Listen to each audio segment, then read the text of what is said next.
Hello, hello, and welcome. Aldsidu, old customs, old ways. In this channel, we discuss the old ways and the old customs of the Germanic and Scandinavian gods, known as Odin, Thor, Frigg, and today, Sahsnoth. So this is the third video in my Gods and Goddesses series, part 3. Saxnoth, is he Tur or Freyr? Or is he just a god that stands on his own 2 feet? He is just Sahsnoth. So let's break it down. So we have 2 historical sources. I'm going to use the Old English spelling. Old English is the language of the Angles or the Anglo-Saxons. Most of the Saxons stayed in Saxony, which is northern Germany. Saxony is not in England. England means Angleland. The English language is the language of the Angles. So we do have some Saxons that went to Angleland or Britannia, which became England. But most of the Saxons stayed in Saxony. And since the bulk of the Germanic migrants to England were English or Anglish, hence England and the English language is what prevails today in Britain. So we have 2 historical sources, and I'm going to use Seaxneat, the Old English spelling. Of course, Old English has a lot more Latin in it. The English were Christians first, a couple centuries before the Old Saxons became Christians. The English were even sending missionaries to convert the Saxons in Saxony. They were not fans of the heathen Saxons in England, not one bit. But nonetheless, one of the 2 historical sources for Saxneat, or in Old Saxon, Sahsnoth, is the baptismal vow, which is found in Old Saxony, and the Essex genealogy. So on the screen, we have in Old Low Franconian the baptismal vow forced by the Franks onto their neighbors, the heathen Saxons.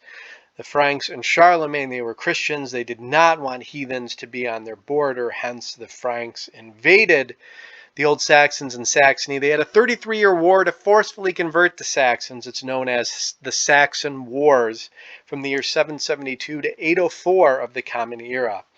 And if you read the entire vow, which you can pause this video and read it, but the key words are, I forsake all devil works and words, Thunar and Woden and Sahsnoth.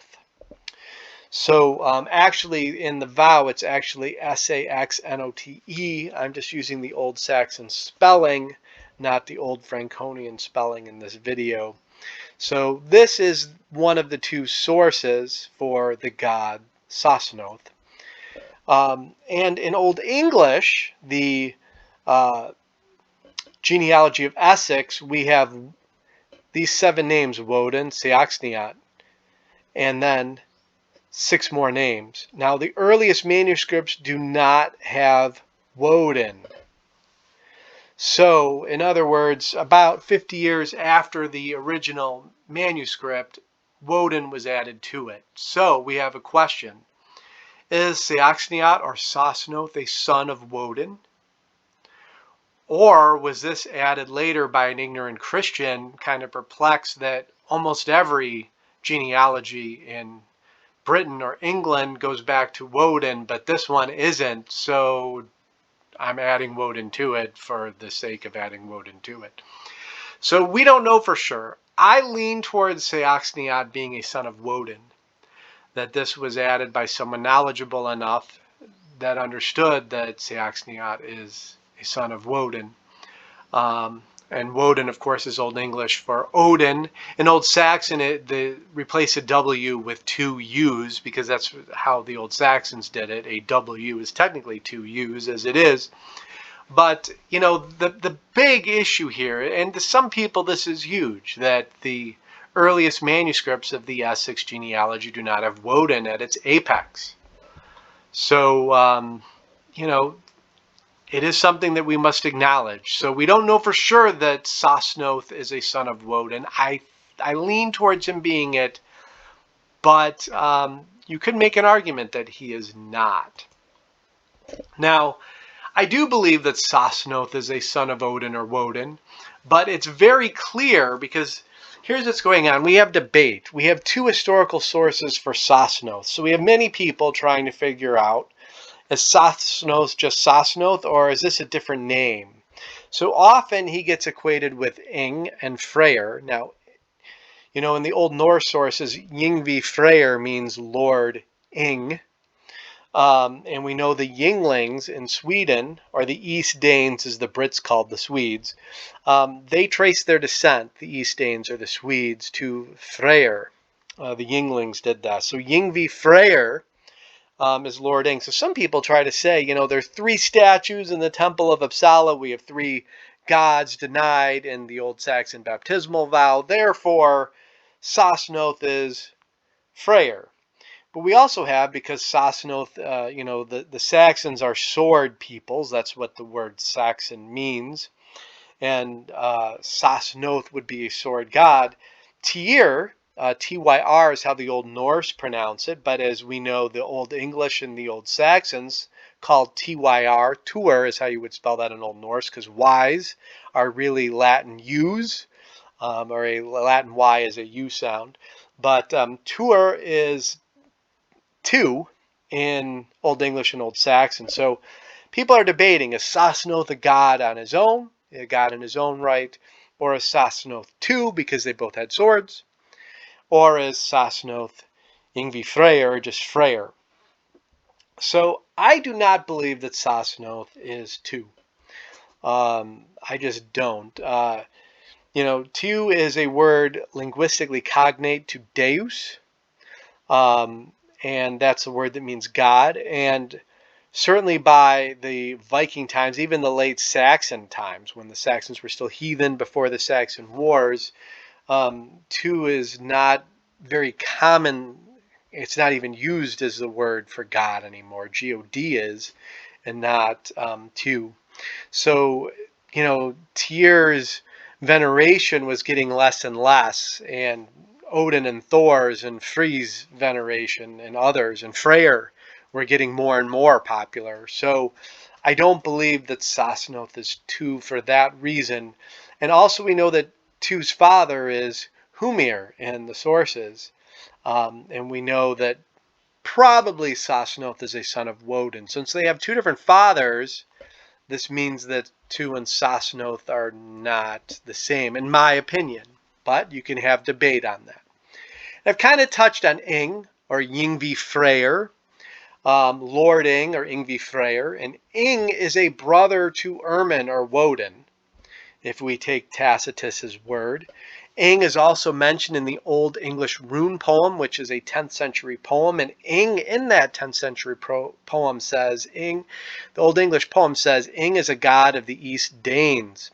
So if Ing is Yngvi Freyr, and the Anglo-Saxons in England are saying that Ing is Yngvi Freyr and is a god of the East Danes, I don't believe, since we have a genealogy to Seaxneat, or Sahsnoth in Old Saxon in England, that these 2 are the same. They must be different. So Tacitus, or Tacitus, in Germania chapter 2, written in the 2nd century, in traditional songs which form the Germans' record of the past, the Germani, or the Germans, celebrate an earthborn god called Twisto. His son Manus is supposed to be the fountainhead of their race. Manus, the word man, and human, for human, come from the word manus. So, you know, Twisto has a son named Manus, and then Manus has 3 sons who gave the names to Ing, Avones, so that's from Ing. Nearest to see the Erminones. Ermin is Old Saxon, or Jormin, a byname for Odin in Old Norse. So Ermin is definitely Woden, or Odin. In the interior, and the Istavones, who comprise all the rest. Now, I just want to point out, while Tacitus is writing in the 2nd century, 1,000 years before Snorri, Tacitus and Snorri aren't that different. In other words, both these men write a sequence, one god having a son. So Twisto having a son, Manus. Twisto being Earth has a son, Manus, who has 3 famous sons. Is exactly like Snorri's account and the Codex Regis's account, where Buri has a son, Bor, who has 3 sons, Odin, Vili, and Ve. So, according to Tacitus, Ermin, whose Old Norse equivalent is Jormin, is a byname for Odin. So therefore, Ingvi Freyr, and Woden could be brothers per Tacitus, but I understand that Freyr is a different father, according to Snorri and the Codex Regius. So you could make an argument that Ing is Sahsnoth's uncle if Ermin or Woden is his father. I certainly lean towards this view. So Tu's father is Humir, and Freyr's father is Nord, and Sahsnoth's father is Woden. So I lean to the view that we have three distinct gods with three different fathers.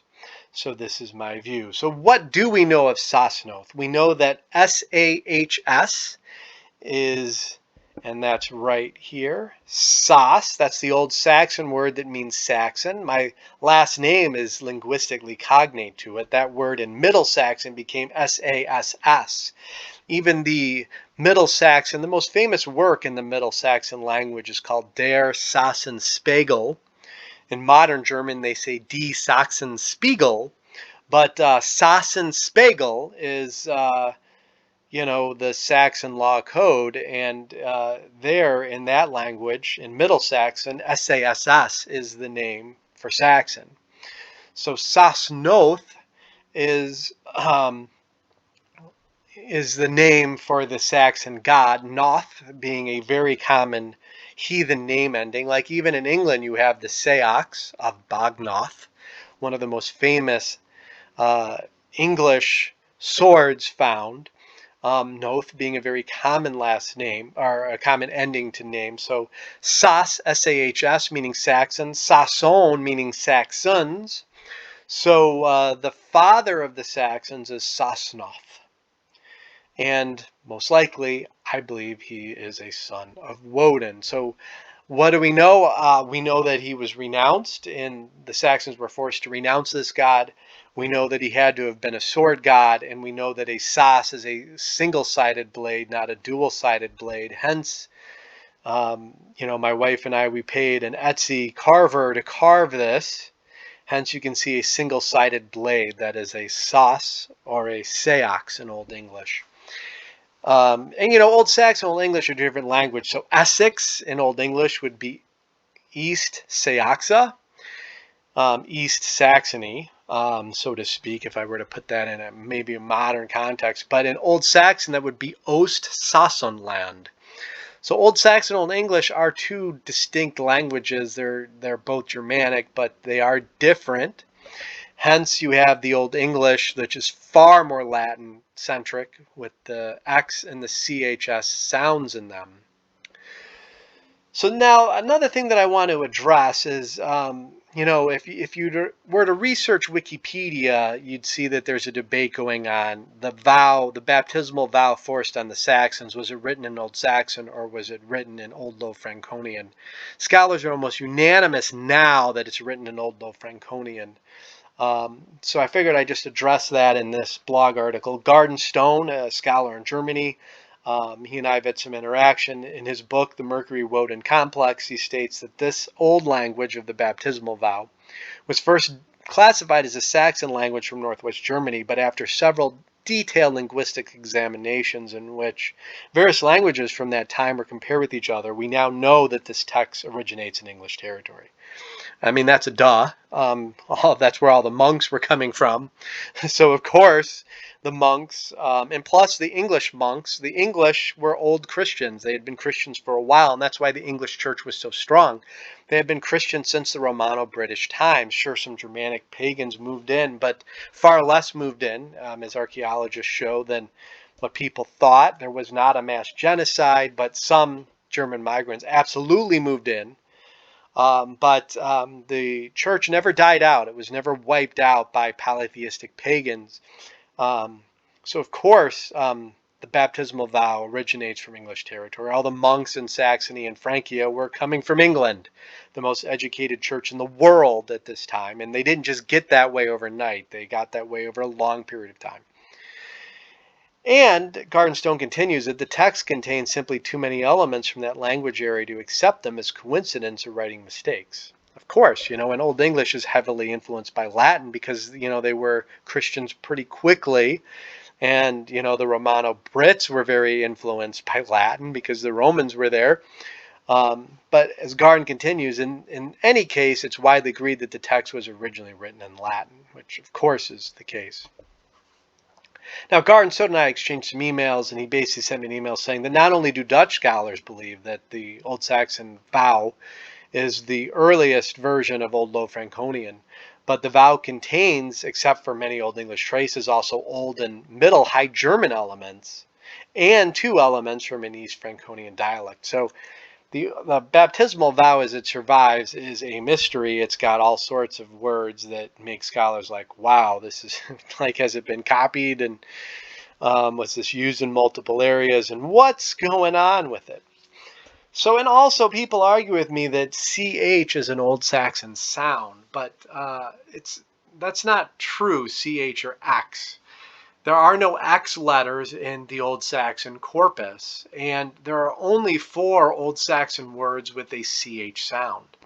So the baptismal vow has 12 lines, and yet the largest Old Saxon poem, the Helion, which is, bigger than 3 of the 4 Gospels, it's 2.5 times the size of Beowulf. It's almost 6,000 lines. So, in the 12 lines of the Old Saxon baptismal vow, you got several words with CH sounds, and there are only 4 non-Saxon names. There are only 4 words in the Old Saxon Helion in the 6,000 lines of it that have a CH letter combination, and all 4 of these words are non-Saxon names. Pesach, which is the Hebrew word for Passover, which is also Christian Easter. Zechariah, which is clearly a Hebrew name. Zechariah, Yah means Yahweh, for example. So any Yah ending, IAH ending, is a biblical reference to Yahweh. Archelaus is actually a Greek name. It's actually not a Hebrew name, but monarch is a good word for ark. Ruler, so to speak. A monarch means singular ruler.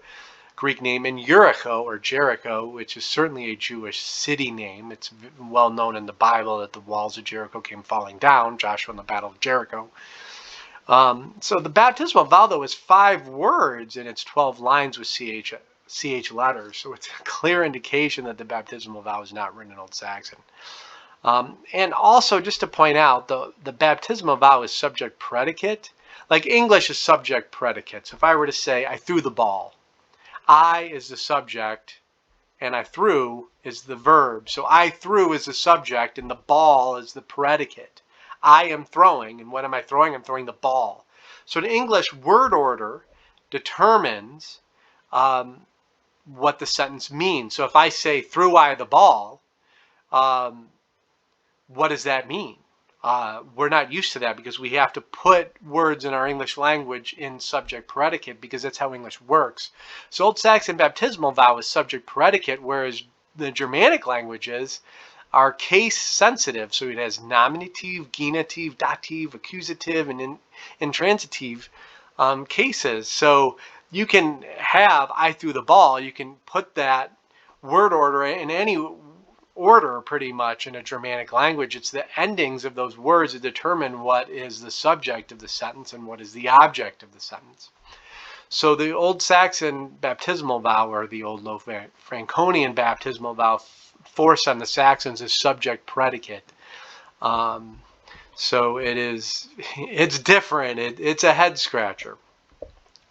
So hey, thanks for listening to this video. This is my 2nd video with my new microphone. I actually redid this video, so thank you, Mr. Hawk, for your kind donation to the channel. I do not have a Patreon account. I do not ask for money. I am well taken care of. I have saved. I am well off. I'll put it that way. So I don't need money or donations. This is my free gift to heathenry. So since I'm giving a free gift, if you all don't mind, just do me a favor, is to like and subscribe to this channel, and thank you for letting everyone know. I mean, I should have went out and bought a good mic, I guess. So, hey, my friend can boast now in our symbols that he has provided this channel with a new microphone. So, hey, thank you, Mr. Hawk, for making this channel better. Visit us at aldsidu.com/blog. Please visit us on Facebook in the Facebook group Saxon Heathenry. Aldsidu, Saxon Heathenry is actually its name. And please like and subscribe, share this video, and hey, till next time.